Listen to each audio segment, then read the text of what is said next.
अच्छा जी। राजौरी में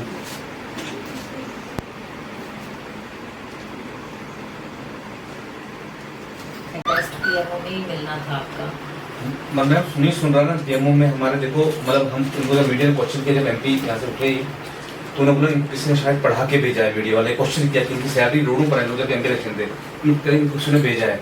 और इस टाइम इतने सुसाइड मैम आपको मैं बाद में व्हाट्सएप डिटेल करूँगा सेंड सारी कितने सुसाइड हुए हैं, कितनी विधवाएं हमारी बहनें हो गई हैं, कितने हमारे साथी जो सुसाइड कर रहे थे, कितने ऐसे लोग हैं जिनमें 60 साल उम्र होगी एज ए डिलीवरी रिटायर हो गई है। मतलब ह्यूमन राइट एक्ट का वायलेशन यहाँ पे हो रहा है, कोई सुनने की राजी नहीं है। परसों हमने आपको क्या लगता है आपका कंसर्न ये कौन अटेंड कर सकता है इस प्रॉब्लम को? से इसको बैन कर दिया कि 2015 के बाद भी कोई जो है अपॉइंटमेंट नहीं होगी, लेकिन उससे पहले जो अपॉइंटमेंट है उनको सरकार ने लीगल माना है। तो 1,05,000 जो है ये सरकार ने माना है ऑन द रिकॉर्ड स्टेट जो असेंबली है उसका रिकॉर्ड है। तुम ऐसा करो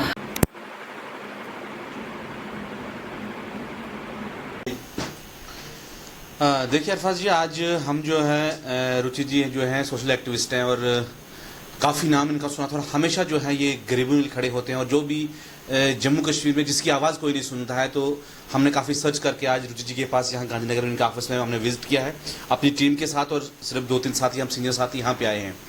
आप जानते हैं कि पिछले 25 साल से जम्मू कश्मीर के अंदर एक सेक्टर जो बिल्कुल जिसको सरकार जिसकी नहीं सुन रही है, हमने हर एक पॉलिटिकल का दरवाज़ा खटखटाया, हर एक लीडर्स के पास गए हम। जब इनको वोट लेने होते हैं तब ये बिना पूछे आ जाते हैं और हम हाथ पांव जोड़ के हमसे वोट ले जाते हैं और सरकार बन जाती है और कहते हैं कि सरकार जो जब बनती है लोगों के लिए बनती है, जो भी कानून होते हैं वो लोगों के लिए बन जाते हैं। Government by the people for the people of the people. मैं ये पूछना चाहता हूं कि पिछले 25 साल से छोड़ो, मैं सिर्फ 3.5-4 साल की यहाँ बात करूंगा पॉलिटिकल पार्टियों की, कहाँ पे बाय द पीपल सरकार जम्मू कश्मीर में रही। आज डिलीवरियर्स जिनके बच्चे जो है स्कूल से बाहर निकाले जा रहे हैं और शिक्षा की बात की जा रही है, आज आत्मनिर्भर की बात की जा रही है। कोविड-19 चलते हुए हमारे वर्कर जो है फ्रंट लाइन वॉरियर बन के काम कर रहे हैं, लोगों को पानी दे रहे हैं, बिजली दे रहे हैं। हॉस्पिटल में हमारे HDFC वर्कर जो हैं जो एक 3,000 की सैलरी पे कोरोना लाशेस को ले रहे हैं, कोरोना पेशेंट के टेस्ट कर रहे हैं। NYC वाले साथी हमारे हैं, हमारे होम गार्ड्स हैं, कितना तबका जो है उसको और इस वक्त काम कर रहे हैं। और जो परमानेंट एम्प्लॉइज हमारे हैं, मैं किसी सेक्टर को यहाँ पे टारगेट नहीं करना चाहता हूँ, लेकिन 50,000 सर उनकी सैलरी और आज घर बैठे क्यों? उनको डर है को कोरोना हो जाए। और जब हमारा वर्कर ऑफिस में सैलरी के लिए जाता है उसको बोलते हैं शट आउट, आप बाहर हो जाओ, आपसे हमें कोरोना हो जाएगा। मैं ये बताना चाहता हूँ आज इस चैनल के जरिए, आज मैसेज देना चाहता हूं मैं यहाँ की एडमिनिस्ट्रेशन को कि हमें मजबूर न कीजिए कि जैसे हालात कश्मीर में है कहीं जम्मू में भी ऐसे हालात ना बने और आप जिम्मेदार होंगे उस हालात के। इसलिए आज मैं ज़्यादा बात न करते हुए आज हम यहाँ जो मैडम जी उनके पास हम आए हैं, अपनी रिपोर्टेशन अपना केस इनके पास सौंपा है, क्योंकि ये हमारा जो है पॉलिटिकली हम विक्टिम बन चुके हैं और हम नहीं चाहते कि हमारा ये मसला और पॉलिटिसाइज हो। और मैडम की जो हमने बातें सुनी, जो हमने विश्वास हमें दिलाया, हमें पूरा यकीन है कि 25 साल से जो हमारे बच्चे भूख से तड़फ रहे हैं, जिनको 2 वक्त की रोटी नहीं मिल रही है, मुझे लगता है कि मैडम के पास आने से कम जो हमें भरोसा मिला है और उन्हें यकीन दिलाया है कि स्टेट से लेकर सेक्टर तक जिस प्लेटफॉर्म पे भी इस बात को उठाना होगा, उन्हें वादा किया कि मैं सामने आके उठाऊंगी। और हम भी यकीन दिलाते हैं मैडम जी को अपनी तरफ से, अपनी एसोसिएशन की तरफ से, अपने 1,05,000 लोग उनकी फैमिली परिवारों की तरफ से कि मैम हम कुछ दे नहीं सकते हैं आपको, लेकिन दुआएं देंगे और दुआएं से कभी कभी इंसान का मुकद्दर बदल जाता है। वो दुआएं हम गरीबों के पास है। और मैं साथ ही साथ यहाँ के पॉलिटिशियन को भी वार्न करना चाहता हूँ, जितने भी पॉलिटिकल लोग हैं, कि आप ये ना सोचिए कि फिर एक बार कोई नया ड्रामा करके आप जम्मू कश्मीर लोगों को बेवकूफ़ बनाएंगे। इस बार ड्रामेबाजी नहीं हुई। इस बार अगर आपने इस काम को नहीं किया, इसको रोका और हमें सड़कों पर आना पड़ा और जम्मू कश्मीर में पहली बार एक डेमोग्राफी हम चेंज कर देंगे और ये वही लोग हैं जो सुबह 7 बजे इलेक्शन में खड़े होते हैं और शाम को देखे वोट डालते हैं। इसलिए मेरी अपील है तमाम वर्कर से, व्यूवर से जो मुझे सुन रहे हैं, सबसे पहले यह है कि 2 तारीख को महात्मा गांधी जयंती के ऊपर हमारा जो हंगर स्ट्राइक पूरे स्टेट वाइड में हो रही है, जम्मू में, गांधीनगर में और बाकी तमाम डिस्ट्रिक्ट में होगी और कश्मीर में प्रेस क्लब के अंदर, उसको कामयाब करें। 1 दिन की भूख हड़ताल अगर सरकार फैसला नहीं करती है, उसके बाद कश्मीर में जाके पूरी तरह से यूनिट को खड़ा करके एक जन आंदोलन, इस आंदोलन को घर घर तक, हर एक घर तक पहुंचाएंगे पूरे सोशल एक्टिविस्ट। लेकिन पॉलिटिकली से हम इसको दूर रख के अब एक नई लड़ाई, निर्णायक लड़ाई 2 अक्टूबर महात्मा गांधी जयंती को शुरू कर रहे हैं। और मैं चाहता हूं कि जिसका नेतृत्व हमारी जो मैम है सुता जी, वो इसको करें और भगवान ने चाहा, अल्लाह ने चाहा, इंशाल्लाह ये लड़ाई हम जीतेंगे, गरीबों की लड़ाई, और लड़ाई लेके दम देंगे। अगर नहीं तो गोली भी खानी पड़ेगी। हम सीने पे गोली खाएंगे अपने वर्कर्स के लिए, कभी कांधे पे गोली नहीं खाएंगे। और जब यहां से दुनिया से चले जाएंगे और जब वहां पे दामन को, यहाँ के गरीब हमें दामन नहीं पकड़ना चाहिए, और हम वो लड़ाई लड़ रहे हैं, हम दुनिया की लड़ाई नहीं, हम आखिरत की लड़ाई लड़ रहे हैं। तो इसलिए तमाम साथियों से रिक्वेस्ट है कि यूनाइट रहिए, इकट्ठा रहिए, और हम जरूर इस लड़ाई को जीतेंगे। और जम्मू कश्मीर के उन परिवारों को जिनने आज शहादत, मैं कहूँगा उनने शहादत दी है, अपनी जानें भूखे होकर दी है, उनकी परिवार को जब तक इंसाफ नहीं मिलेगा तब तक तनवीर हुसैन और उसकी पूरी टीम का खून जो है वो लोगों के लिए बहाएंगे, और पूरा साथ इन साथियों तब तक देंगे जब तक हमारा मसला हल नहीं होगा। उसके लिए अगर हमें नेशनल वाइज भी एजेंट छोड़नी पड़ेगी दिल्ली जंतर मंतर में जाके, उसके लिए भी हमारी टीम बहुत बहुत तैयार है। बहुत बहुत शुक्रिया। जय भारत। सबसे पहले तो मैं आपका स्वागत करती हूँ अरफाज। आपने एक छोटा सा मेरा बाइट किया था जिसमें मैंने कैजुअल लेबर्स और एसपीओज के लिए कुछ कहा था। तो आज मेरे पास Jammu Kashmir casual labour united front की टीम हेडेड बाय तनवीर मेरे पास आई, और इन्होंने अपना मेमोरेंडम दिया और अपनी मुझे दुख भरी दास्तान सुनाई। मेरी आंखें नम हो गई। किस तरह से ये प्रताड़ित हैं पिछले ढेर सारे सालों से, 30 साल से भी ज़्यादा हो गए इनको। 6700 रुपीज़ से ये अपना गुजारा कर रहे हैं। इनके बीवी बच्चे कैसे इस पैसों में गुजारा कर रहे हैं। और जो सबसे ज़्यादा आई ओपनिंग बात थी वो ये थी कि इनको बीपीएल राशन कार्ड भी नहीं मिल रहे, इनको कोई भी ऐसा बेनिफिट नहीं मिल रहा जो बिलो पॉवर्टी लाइन को दिया जाना चाहिए है।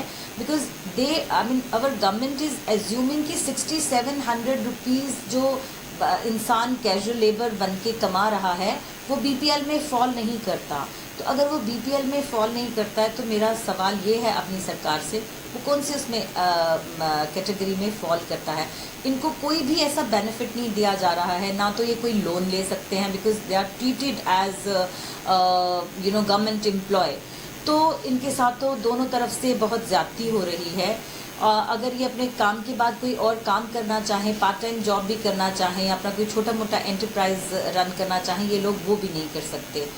तो ये जो रिप्रेजेंटेशन मुझे मिली है, I will try my level best. मैं सबसे पहले तो अपने लेफ्टिनेंट गवर्नर साहब मनोज सिन्हा जी से गुजारिश करूँगी, और मैं आज ही उनको मेल करूँगी कि इनके लिए पहले तो अपॉइंटमेंट लेने की मैं कोशिश करूँगी कि इनकी एक बार सुनवाई कर लें और देख लें कि इनका केस कितने हद तक मतलब एड्रेस किया जा सकता है।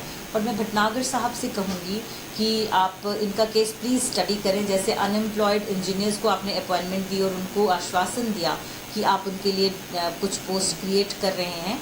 मेरा मानना ये है कि हमारी सरकार को ये जो कैजुअल लेबर का और एसपीओज का मुद्दा है, इसमें इनको कम से कम मिनिमम वेजेस जो यूनिवर्सल हैं, जो सुप्रीम कोर्ट के ऑर्डर हुआ है कि 21,000 के करीब इनको वेजेस दी जानी चाहिए हैं। तो कम से कम अगर हम इनको इतनी नौकरियां नहीं दे सकते, एब्जॉर्प्शन नहीं कर सकते, इनको रेगुलराइज नहीं कर सकते, तो मिनिमम वेजेस दे दी जाएं।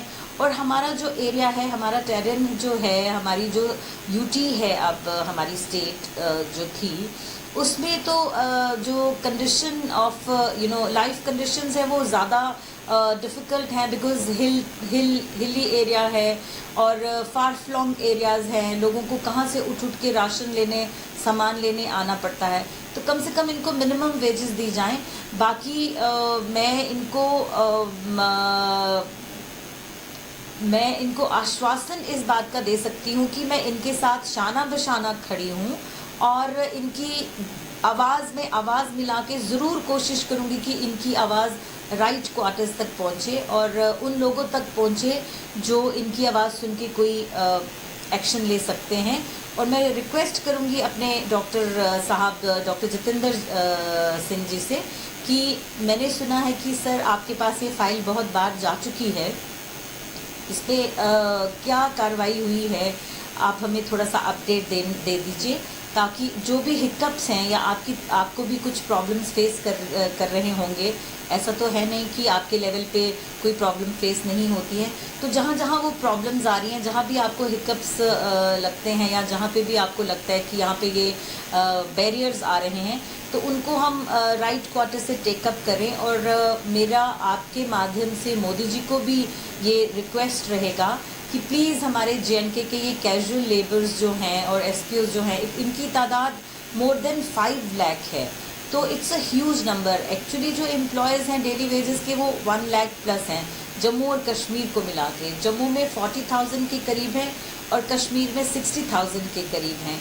तो मुझे लगता है कि कतरा कतरा करके समंदर भरता है, तो ऐसे ही एक एक इंसान जोड़ जोड़ के एक हुजूम बनता है, एक एक भीड़ बनती है। तो अगर हम और नहीं तो ये 5 लाख लोगों को अपने साथ मेन स्ट्रीम में ले आएँ, क्योंकि मुझे लगता है ये कहीं ना कहीं बागी ना हो जाए, मुझे इस बात का डर है कि और जो कश्मीर के मेरे भाई हैं, जो जिनकी तादाद हमसे ज़्यादा है, वो भी हमारे साथ इस प्रॉब्लम में अपनी इस प्रॉब्लम में हमारे साथ खड़े हैं। उनकी तरफ से भी मैं रिक्वेस्ट करती हूँ आपको कि प्लीज़ इनकी सुनवाई कीजिए, और मेरा पूरा सहयोग इनके साथ है। धन्यवाद।